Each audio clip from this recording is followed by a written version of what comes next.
I don't understand. What do you mean about the hat? I told him I wasn't going to wear the hat. That's not my shtick. That's what these guys do. What? Marty, how long have you been my agent? I said I'd come on the show again if I got credit. Didn't say anything about the hat. You know, that stinks. All right, I got to go. Thanks. Bye. All right, listen. I get no credit for the show, so don't mention my name, all right? I didn't really plan on it, but. All right, don't mention my name. Oh, welcome to RPR Sports Lounge. This is Lozano and Fitz, hold court. Jim Lozano is on assignment, and I'm here again with Mr. Fitzgerald. Jim, how are you? Very good, very good. Thank you for letting me. Good week. I'm sorry, I didn't mean to speak over you. Thank you for letting me be here again. And why don't we get right into sports and talk college football? What do you think about the playoff as it's been set up, bowl games, rankings, all the wonderful things that is the NCAA football tournament? You know, there's so much talk about the Final Four, as they, or whatever they're even calling it, the tournament, but there's so many other bowl games that have really just kind of slid off to the side, like nobody cares. Right. Just nobody cares. And I don't know if that's, I'm not sure if that's a good thing. I'm not sure if the NCAA was looking for that total dismissal of maybe 25 games. And it'll be interesting to see what the ratings are. I know they're not dramatically high anyway. I think BYU was playing like Monday at noon. As they should. As they should. I don't think that's going to get a big number, but, well, you know, we'll see. But the two big games, the odds makers in Vegas don't think they're going to be close. Right. I think Oregon is 8.5, and that's been between 8.5 and 9.5. So they think Florida State can't play, and maybe them not playing the first half over the last several weeks is the decision maker there. I think they think Mariotta's going to get out quick. He's coming off all these awards and so on and so forth. It could be a big high. They are an explosive offense. But isn't it a mistake to get a bet against Florida State and Winston? I mean, the kid is the comeback king. I think it's a huge mistake. Although I will have to say, I picked Oregon to win the national championship early in the season. Okay. But I think the better quarterback, and I know that I can almost hear people throwing things at me, I think the better quarterback is Jameis Winston when it comes to the pros. He's a natural drop-back quarterback. Mariota's got a lot of run in him. These are the things that have hurt these guys. They all look good for a year or so, but I think Jameis Winston's going to fit in any pro-type NFL offense quick, and he's going to be a star quick, with the exception of the couple years that you might have to go through. Well, let's get off that for a second, but let's go back to the games. So the games, Alabama, they're a 9.5-point favorite also against Ohio State. Now, a lot of that's coming from the idea that it's the third-string quarterback for Ohio State, and that kid came out of nowhere. I mean, I think everybody figured that Ohio State was going to drop out of the top four. He goes and puts a whooping on Wisconsin. Throws up 60 points on him, and he came out fast. Right. He just destroyed Wisconsin out of the box, and it clearly looks like they might be ready to play. And they do, I think, have one of the best head coaches in the game. If you had to choose between an Urban Meyer and Nick Saban, who do you pick? In my mind, it's a toss-up. I think it'd be a toss-up, and it almost goes down to who do you want to be around? I mean, if I had the choice between the two of them. In terms of personalities? Yeah, I think you'd take somebody else off. I think you'd look for a third choice. Neither one of them is Mr. Personality. No, you're not. Even with Urban Meyer's health problems and everything, he doesn't seem to have really changed his demeanor. No, he's got at least not on the sidelines. He's got a good story there, but that's it. No, you know what? Push comes to shove. I'd probably go with him. But the other side of it is, by all accounts, Saban's actually a pretty good guy. You hear these stories about the stuff he does for people off the field, so to speak, and been married to the same woman for years and years and years, and she says nothing but wonderful things about him. He does seem like he's been loosening up a little bit, a lot more media. Now, I don't know if it's the SEC Network and ESPN, because it seems like every Saturday he's on NFL or he's on ESPN Game Day, which he never used to be. Even Urban Meyer's, they got him interviewing before games and stuff, So I guess these coaches, as big as they are, they know that they have to do these interviews and they have to be a little bit more media friendly. But some of the post-game press conferences are like brutal between those two guys. You know what? The public is made to believe these guys are good guys. I'm sorry. I'm not saying they aren't. I don't know them.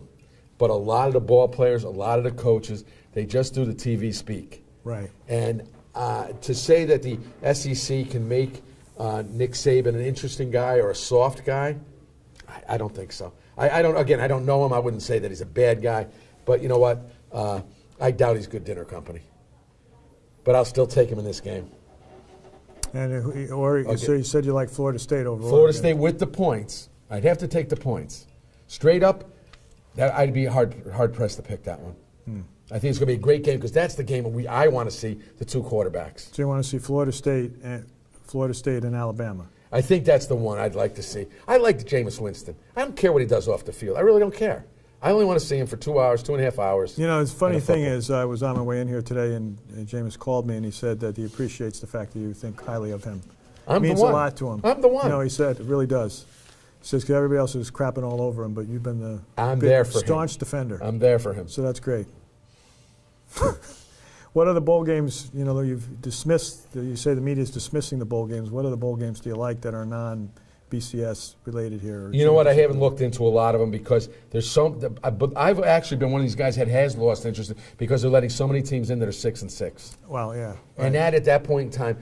When did that become the magic number when they said 6 is bowl eligible? Because they took the number of, literally it came down basically to the number of bowls that they could put onto the TV. It's just money generated. These are just big sponsors. They put up enough money to get a game, and then they've gotten it down. There's like 100 teams that are going to be playing. It's just crazy. So you know what? This they have done to me what I didn't really want to see happen to a lot of people. They've got me only interested in these 2 games. And I really am, unfortunately. Which is what all the bowl promoters were concerned about, because it's the very same thing. Yeah, and next year I'll be interested in 4 games. I mean, you got LSU playing Notre Dame, which normally would be a huge game, and nobody's talking about it. But they both fell off, though. Right. I think the more interesting is Miles Notre going to stay. Dame blew itself up. Yeah, Notre Dame blew itself up. Sorry, Mr. Lozano, but they did. Lost to Northwestern in overtime at Notre Dame, which you failed to mention when you were on the show. So just make that plug. But if Notre Dame had stayed clean, or even had lost 1 game and been close at the end, I think they get in. Right. Because I think this committee is driven by publicity. And I think that it got Notre Dame in. I still don't think. Well, that's one of the things they say that's good about the fact that the humans making these picks, as opposed to just looking at power rankings and going by strictly by strength of schedule, that kind of thing. There's a lot to be said, but there's an awful lot of people who are unhappy that Baylor's not in. I mean, Ohio State. And people say that. Who would you kick out? Ohio State. And the reason, because humans would now be in it, I know the kid had a great game against Wisconsin. I get that. You don't think Ohio State's a better team than Baylor? No, not with a 3rd-string quarterback. No, I really don't. And I think Wisconsin was exposed. I guess we won't find out, but we won't. I wouldn't bet against Ohio But Wisconsin giving up 60 points, maybe they weren't that good. Maybe they were the highest ranked. Everybody thought they were pretty good until they played Ohio State. That's what I mean, though. I mean, they went out and got 60 up on them. So they've got a 60 by a 3rd-string quarterback. Maybe they weren't that good. I can understand both sides of the coin on that one, but no, I would have gone with Baylor. I like a team that gets 60 points every week, and they did. They'd have been fun to watch. But in terms of the games that we got, can you fault the committee for setting up what are 4 great games or 2 great games? I can live with this completely. Right. Yeah. The fact that Ohio State did beat Wisconsin, I'll take the other side of it now. They did go out and beat them big. It did shoot them past TCU, and that was the one that was in there. They were 3rd. Right. So they shot them past TCU. Well, at least they didn't end up with the whole TCU-Baylor controversy as a result, right? Exactly. And, that's when you go back to the conference and say, add 2 more teams, have a conference playoff, and this probably wouldn't have happened to them. Yeah, well, everybody seems to think they're going to go to 8 next year. Without question. We all want 8. Right. We want 8. This just whetted our appetite. Now, like I say, everybody could care less about the other games. Next year, they'll have 4 games to be excited about. And still complain that there's one wrong team in. And then we had, on a completely different note, then you had what turned out to be a fairly competitive Army-Navy game. This new coach at Navy, I say new coach 7 years, he's never lost to Army. Right. And I have my son-in-law went to West Point, so I have an interest in that game a little more than I normally would. And in the last couple of years, they've been competitive, but Navy is just simply a better team. and they just seem to have better personnel. Somehow they even look bigger. I don't know how you get bigger midshipmen, bigger Navy guys, but Army looks just so small. Right. They just look just undersized for a top level, or to try to be a top level Division I football team. Now, isn't Army's coach, wasn't he formerly at Hawaii? Yes. And so the coach of Navy played for him, right? So Yeah. they have a very nice personal relationship. Yeah, and after the game, they Which they I went up think and is gave a a nice whole chat other- together. Right. And the way to both the teams go over to both the Army Navy go over for the Army song, and then Right. vice versa over to Navy. It's a great thing that they have there. It's really a game the public should just sit and watch. Right. Just to change notes on it, and I don't like to get too personal here, but my son-in-law, he played Army in a lacrosse game, and that's the biggest game of the year for them, just like it is in every sport.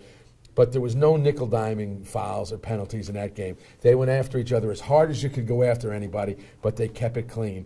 But the biggest and the most important thing is when those teams come running out with that American flag. Right. It's a chill goes down. It doesn't matter who you're rooting for, to see these great young men running on that field with those And flags. both of those, and you talk about lacrosse, both of them, I think, in the last few years have been nationally ranked. In They lacrosse. have been, and Army's had has been a couple of games away from having a couple of really Right. big seasons. But and Navy, yeah, they've had a very strong lacrosse team also the last few years. Right. All right. Why don't we let's switch to the pro game. It's coming down to the last game of the season, or 2 games? What we got? 2 Three games? left. 3 left. 3 left. I'm a Giants fan, so my season has been over for a while. Although, looks like we have an old world receiver in Odell Beckham Jr. That kid's incredible. But of course, the Giants are out of it. So let's talk about the teams that are in it. My wife has relatives that live out in Buffalo, diehard Buffalo Bills fans, and they've got to be just dancing a jig like crazy, beating the Packers yesterday, huh? They beat the best team in football. It's unbelievable. They beat the best team in football. And you know what? They got themselves back in the playoffs. Right. They're ahead of Miami now. Right, they got They're a shot, in the hunt. right? They I got mean, a they got to legitimate hit some of shot. them. Yeah. Everything's got to kind of fall What, their an way. 8-6 Buffalo? Yeah. And this it's been I don't know since the turn of the century that they were anywhere close to 8-8. So Right. this was a big win. Right. This is 500. They were even questioning a little bit about whether they wanted to keep this coach. He's done a great job with this team. They're ready to win. Right. They're ready to win. He's doing a great job. So yeah, that was a huge win against the Pack. Right. But New England's gotten away from it all. They're done now. 3 weeks. They just sit back, and then all the injuries let everything Well, isn't heal. that what they're saying? Do the Bills play New England the last game of the season? I think they do. And So there was some talk about would Belichick rest his players, and would that help the Bills' chances of getting in? Well, I think don't it think depends on what Belichick Denver gives a rest does, right. behind about getting Buffalo in. I don't think, and I think. Well, no, I just think in terms of Belichick has a history of resting his players when his seating is secure. I think they'll still play half a game, and at least. I don't think That may be enough for the Bills, though. It might be. See, they need to play.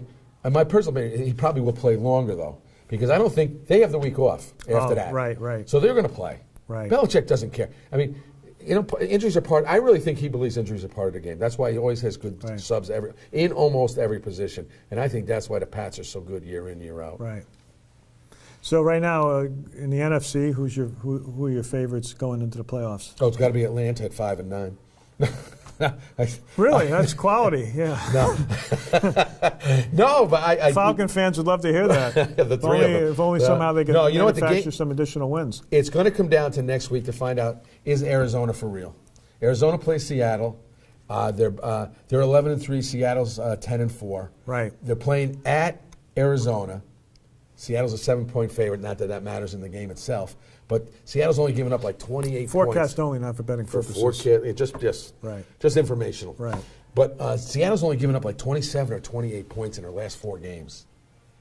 Their defense is playing some big-time ball. Their offense is stuttering a little bit, but if you don't give up a lot of points, 17 can be enough to win. True. And I think they're going to be awful tough to beat.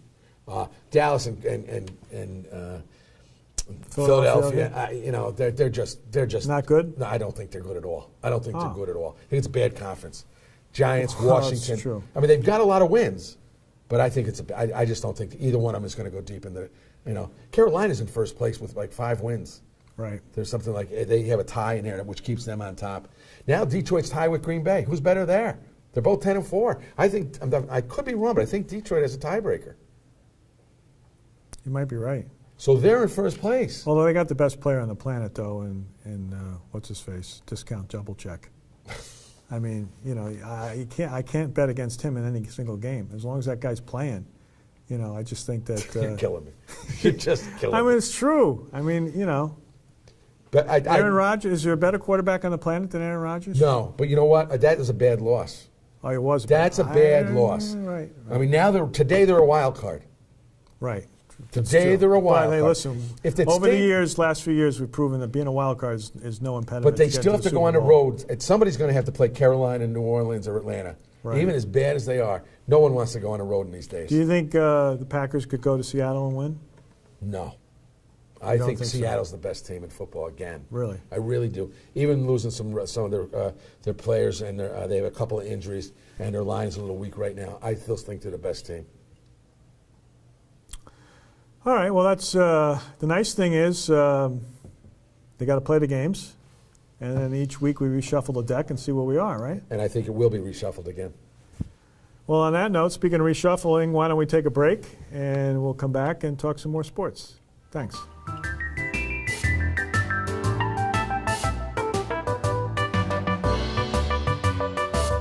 All right, let's talk a little local sports. High schools, at least basketball and football, are over, but why don't we talk a little bit about the college scene when it comes to the basketball programs and how we're doing so far early in the season? Well, I think early in the season, the two Division I teams that we have here have got to be disappointed with each other up until this past Saturday when they went at each other. I mean, they had 2-6, you know, Albany going in, and Siena had, I think, they were 3-6. That's just not the way you want to get started. You want to start learning how to win. I know you play a schedule in some cases where you're up. I mean, Albany went over to Providence and Bucknell and teams that, you know, maybe they were out of the league a little bit. Holy Cross came in and shot the eyes out. And Siena had a couple of games where they looked pretty good, where they shot well, and then other games where they just stunk to join up. They should never lose to Vermont.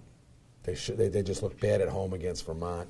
And then they go out and they did beat up Quinnipiac in an in-league game. But then they go and get beat by Ryder at Ryder.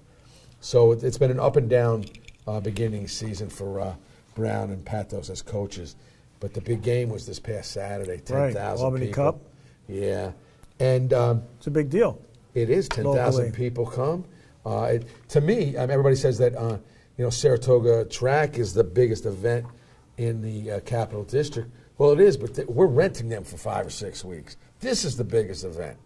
Nothing is bigger than 10,000 people. I mean, it's a big day.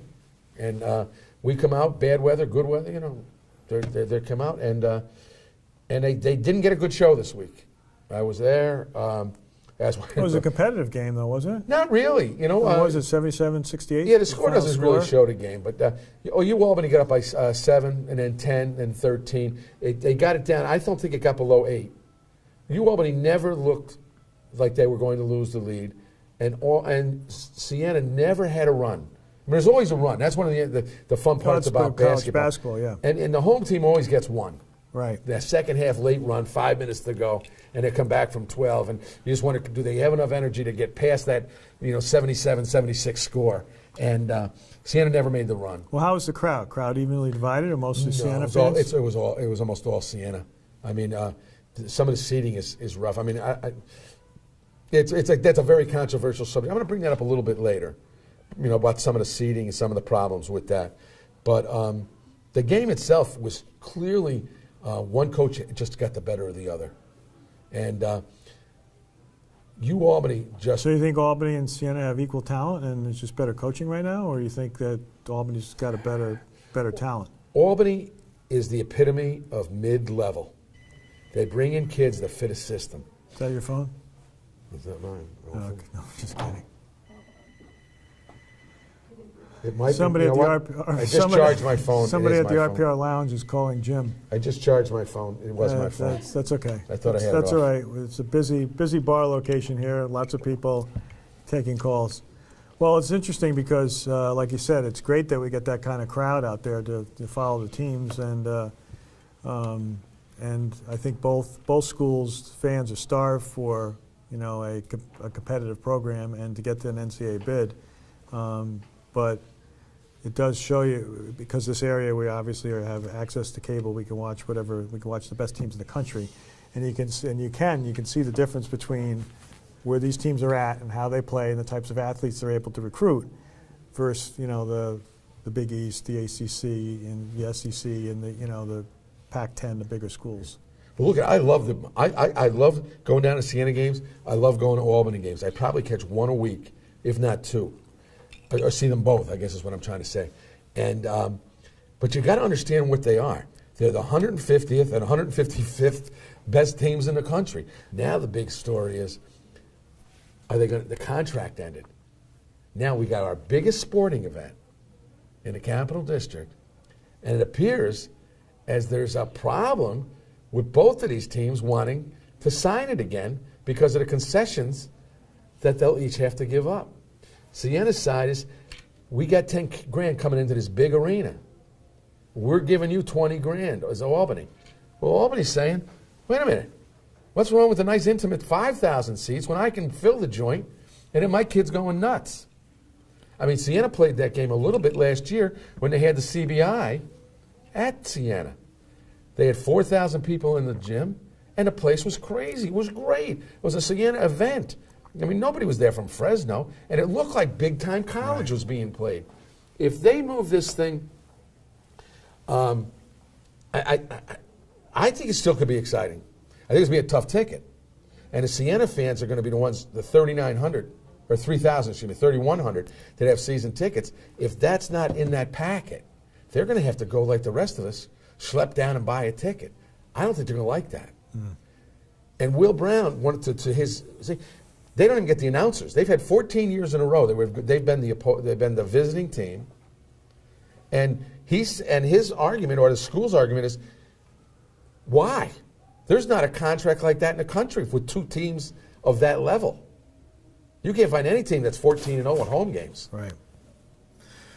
So well, it's an interesting. It'd be interesting to see how it turns out, and I'm sure that ultimately I think they'll try to work something out because it's too big for both squads. I think. I think it's going to take some serious intervention, like so to speak, the mayor, because one of the arguments I read today, and I heard today, it was one of the deans at Albany said, you talk about the business it brings downtown. What about the business uptown? Right. Why not bring those businesses some opportunities? Right. So it'll be interesting. We'll see what happens. All right, listen, let's take a break and we'll come back. Thank you very much.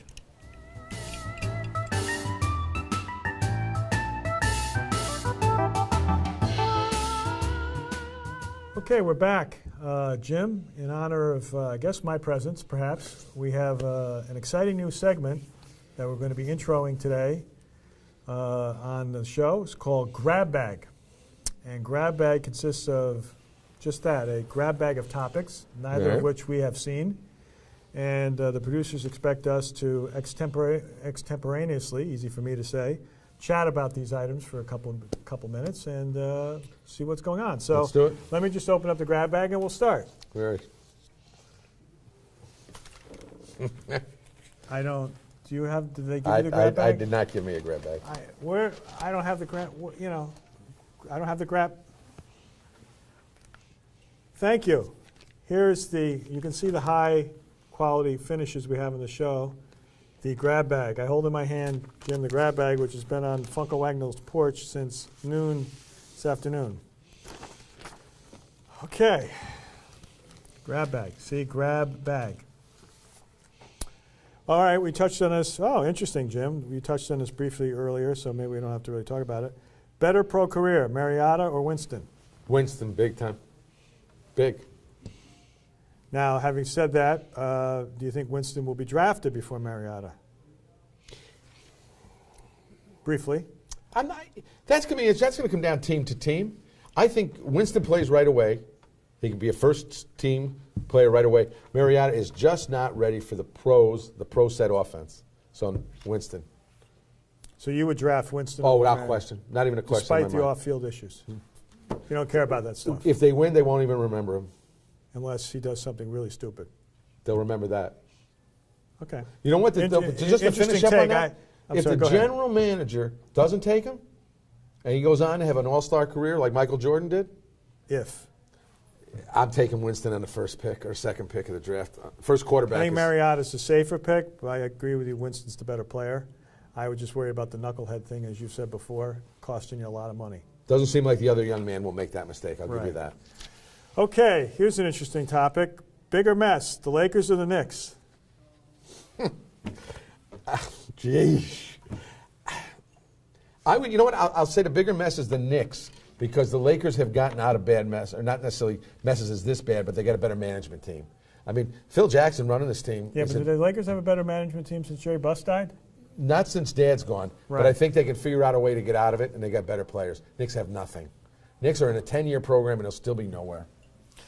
Being a lifelong, and since I'm old, that goes back a lot of years, lifelong Knicks fan, I don't even know what to say. The fact that the Dolans, who own Cablevision, have more money than almost any other ownership in any professional sport, except for maybe a couple of European soccer teams.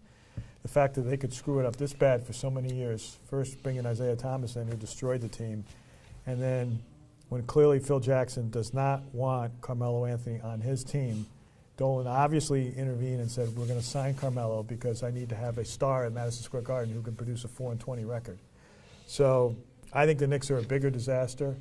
I think they probably won't do the things that they need to do, which is recognize it's a disaster, sit down with Carmelo and his people and say, where do you want to go? Let's see if we can cut a deal, because otherwise the Knicks are going to be bad for a long, long time.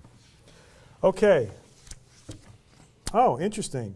The Natural or Hoosiers? Better sports movie? Wow. That's a tough one. Such a baseball guy.